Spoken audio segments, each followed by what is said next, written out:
Bonjour les amis, écoutez, je voudrais juste vous parler un court instant, en fin de compte, de l'histoire de Jésus, mais un très très court instant. Bon, je sais qu'il y a des gens qui sont sceptiques, écoutez, tant mieux, ça les occupe.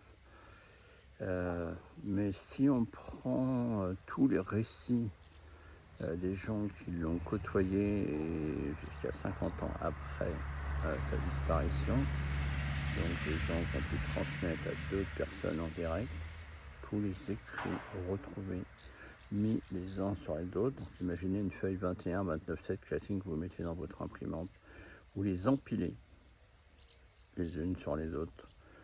Vous avez une hauteur exactement de 1 km 500. 1 km 500.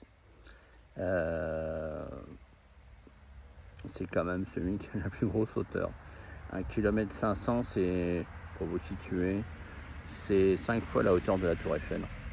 Voilà, 5 tours Eiffel l'une sur l'autre pour vous conter l'histoire du Christ. Voilà, c'était important parce que il y a des tas de gens là qui supposent, qui sortent tout un tas de trucs, mais 1,5 km, c'est pas n'importe quoi. Voilà, voilà, je tenais à vous le dire, que peu de gens le savent.